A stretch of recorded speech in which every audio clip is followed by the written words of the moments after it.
प्रेम Raghu Ayurvedic medical college Hathras UP के बहुत ही प्रमुख कॉलेजेस में उनका नाम लिया जाता है, जहां काफी सारे कॉलेजेस अभी भी अपनी परमिशन का वेट कर रहे हैं NCISM से।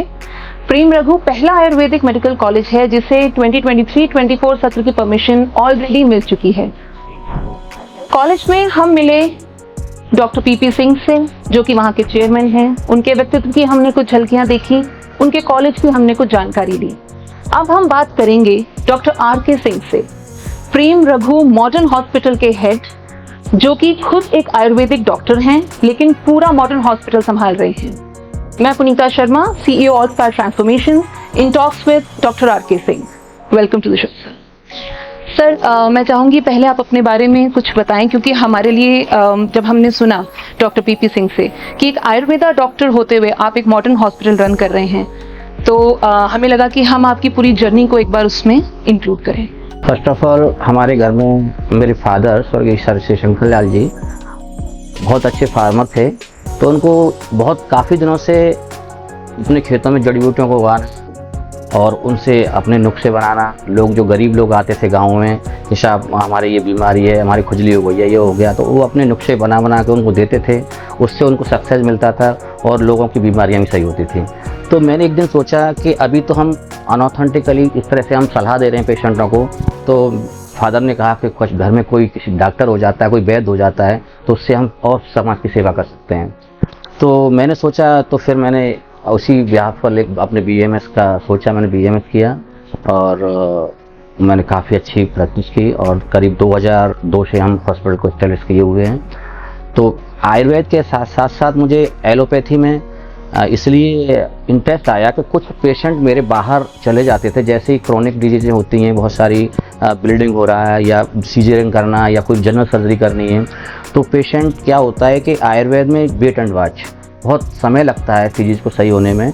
तो लोग कहते थे कि अरे हम तो सर्जरी कराने आगरा जा रहे हैं, दिल्ली जा रहे हैं, वहाँ जा रहे हैं। तो मैंने सोचा मॉडर्न हॉस्पिटल का भी सिलेक्ट किया जाए इसके साथ साथ। तो लेकिन उसके बाद मैंने सोचा कि यहाँ के कुछ बच्चे थे जो आयुर्वेद में इंटरेस्ट था, वो कोई अलीगढ़ है, आगरा है, दिल्ली है, नोएडा है, दूर दूर जाने लगे।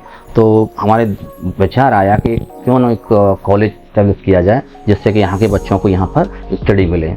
तो उसी व्याप पर हमने कॉलेज का भी एस्टेब्लिश किया। हमारा कॉलेज 2016 से चल रहा है, बहुत अच्छा वेल मेंटेन है। हमारी मैन्युफैक्चरिंग यूनिट भी है, उसमें हम बच्चों को मैन्युफैक्चरिंग कराना, औषधियों का बनाना, ये सब कुछ सिखाते हैं। बाकी हमारा 60 बेडेड का आयुर्वेद हॉस्पिटल भी है, उसमें भी आए दिन हमारी 30-35 इंडोर IPD रहती है और 120-130 की OPD भी रहती है। हमारे जो बच्चे अभी क्या है कि कुछ बच्चों को मॉडर्न में भी इंटरेस्ट रहता है, तो हम उन बच्चों को यहाँ लेके आते हैं और उनको सिखाते हैं, सर्जरी में भी सिखाते हैं। हमारी सारी मॉडुलर OT वगैरह सब बहुत मेंटेन है। आप एक बार विजिट कीजिए हॉस्पिटल का। तो इस तरह से बहुत ही मॉडर्न को भी हमने बढ़ावा दिया और आयुर्वेद को भी बढ़ावा दिया, दोनों को हम साथ लेके चल रहे हैं। तो बेसिकली लेकिन आपका इंटरेस्ट आयुर्वेदा में था। ओके। तो काफ़ी अच्छा लगा हॉस्पिटल, हमने देखा भी, मैं जब पिछली बार विजिट पर आई थी मुझे बहुत अच्छा लगा। यहाँ पे मेजर कौन कौन से प्रोसीजर आयुर्वेदा और मॉडर्न में होते हैं, जो मैं जानना चाहूँगी कि एक तरीके के कॉम्बिनेशन सर्जरी या कॉम्बिनेशन ट्रीटमेंट हो। ऐसा है जैसे कि CLD का पेशेंट, क्रॉनिक लिवर डिजीज का पेशेंट, तो उसमें एक्चुअली आयुर्वेद ही ज़्यादा सक्सेस है, क्योंकि अब इनिशियल स्टेज में जैसे एनीमिक हो गया पेशेंट, हाँ, जैसे हमको पेशेंट को एस्टेब्लिश करना है, तो इनिशियल स्टेज में जैसे ट्रांसफ्यूजन करना है हमको ब्लड, तो वो मॉडर्न में आता है। तो हम मॉडर्न का सहारा लेकर के पेशेंट को थोड़ा एस्टेब्लिश करते हैं, उसके बाद हम उसको आयुर्वेद पर डाल देते हैं। जैसे क्रोनिक किडनी डिजीज का पेशेंट है, CKD का पेशेंट है, तो इनिशियली जैसे एनीमिक हो गया पेशेंट या आउटपुट कम है या BP मेंटेन नहीं हो पा रहा है, रीनल हाइपरटेंशन हो रहा है उसको, तो हम इनिशियल स्टेज में हम मॉडर्न से उसको एस्टेब्लिश करने के बाद फिर हम आयुर्वेद में लेते हैं। और उसके साथ साथ जब बहुत ज़्यादा परेशान हो जाता है पेशेंट के साथ, उसको डायलिसिस पे भी जाना होता है, तो हमने उसकी व्यवस्था कर रखी है, पेशेंट हमारा इस शहर से बाहर ना जाए। तो हमारी डायलिसिस यूनिट भी है यहाँ, हमारी 3 मशीन डायलिसिस की भी लगी हुई हैं। हमारे नेफ्रोलॉजिस्ट हैं, तो वो राउंड द क्लॉक देखते हैं, हमारे टेक्नीशियन भी हैं।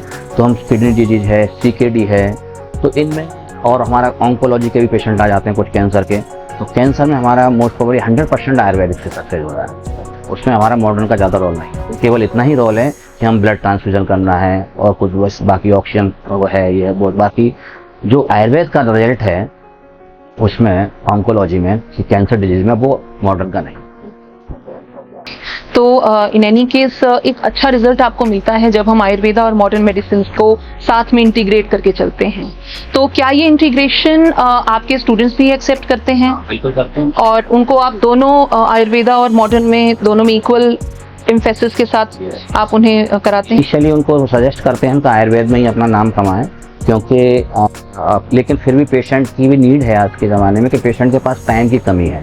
पेशेंट चाहता है कि हम शॉर्ट टर्म में, शॉर्ट समय में ही मैं जल्दी से रिकवर हो जाऊं। तो इनिशियल स्टेज में उसको हमको एलोपैथी का थोड़ा सा सहारा दे करके फिर हम उसको आयुर्वेद पर डाल देते हैं और उसकी माइंड मेकअप कर देते हैं, भाई तेरी डिजीज 2 साल में या 3 साल में रिमूव होगी, अभी इनिशियली तुझे हम इस्टेब्लिश करके इतना कर देते हैं कि हमने सेटल्ड हो रहा है। तो पेशेंट मानते हैं, कोई ऐसी दिक्कत नहीं। सर, आयुर्वेदा और मॉडर्न मेडिसिन की इस इंटीग्रेशन का क्या फ्यूचर देखते हैं आप? देखिए, आगे जिस तरह से आज की सरकार जो चल रही है वो आयुर्वेद पर बहुत ज़्यादा फोकस कर रही है जी। तो उस हिसाब से मुझे लग रहा है, क्योंकि अब क्या है कि हम लोग यानी पेशेंट भी इतना अवेयरनेस हो गया है कि इंस्टाग्राम पर, यूट्यूब पर इतनी चीज़ें पढ़ता है और मेडिसिनों को साइड इफेक्ट भी देखता है। तो उसे देख रहा है कि एलोपैथिक जो मेडिसिन है उसका साइड इफेक्ट बहुत ज़्यादा, इफेक्ट कम है।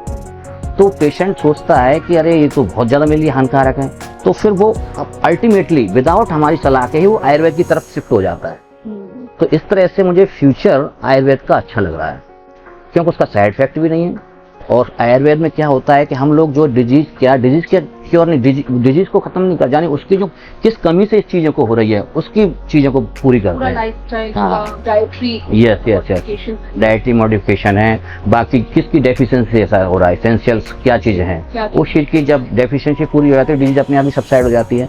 एलोपैथिक में क्या होता है, एलोपैथिक में उस चीज़ों को डिजीज खत्म नहीं होती, उसको सबसाइड कर देते हैं, लेकिन जैसे ही मेडिसिन का स्टॉप होता है वैसे वो ग्रेवेट हो जाती है, वो साइड इफेक्ट भी हो जाता है, हमारी इम्यूनिटी भी रिड्यूस हो जाती है। उसमें हम इम्यूनिटी बढ़ा देते हैं आयुर्वेद में, उसमें इम्यूनिटी इम्प्रूव की जाती है, इसमें इम्यूनिटी को रिड्यूस किया जाता है।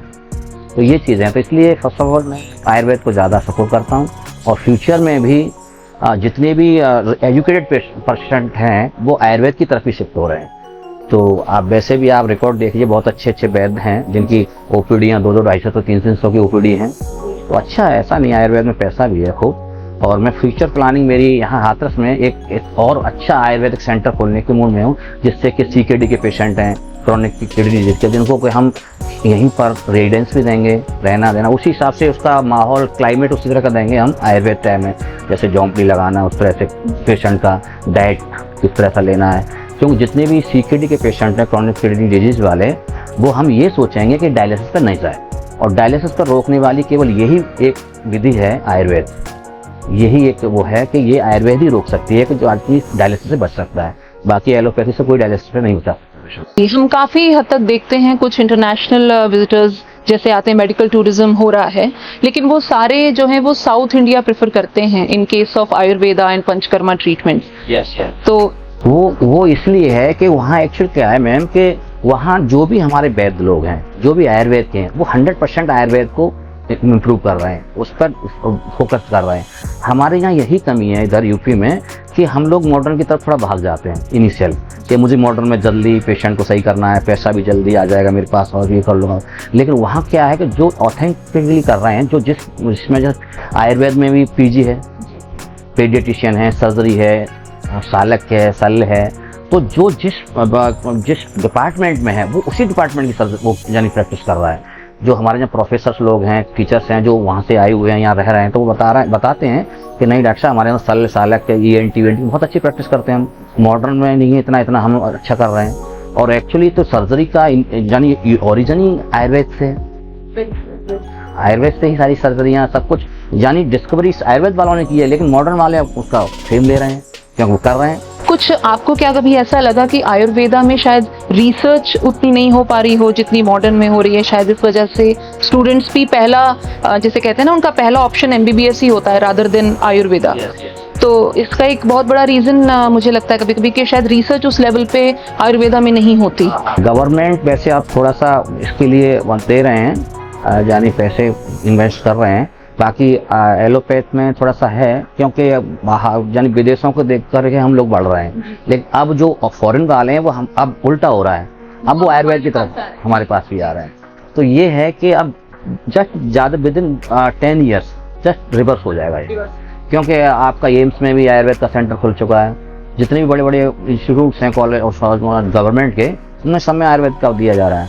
हॉस्पिटलों में भी दिया जा रहा है आयुर्वेद का, यानी एक कैंपस आपको आयुर्वेद का बनाना पड़ेगा। ये मस्त हो जाएगा, कितना भी मल्टी स्पेशलिटी हॉस्पिटल हो, 100 बेड 200 कितना भी हो, लेकिन आयुर्वेद का भी एक कैंपस बनेगा उसमें। इसका मतलब आयुर्वेदा जो स्टूडेंट परस्यू करना चाहते हैं वो आगे एक बहुत ही सुनहरे भविष्य का सपना देख सकते हैं। आयुर्वेद वालों से MBBS BMS वालों से MBBS वाले सीखेंगे, देखना आगे 10 साल बाद। चलिए बच्चों, आपके लिए बहुत ही अच्छी बात कही डॉक्टर साहब ने।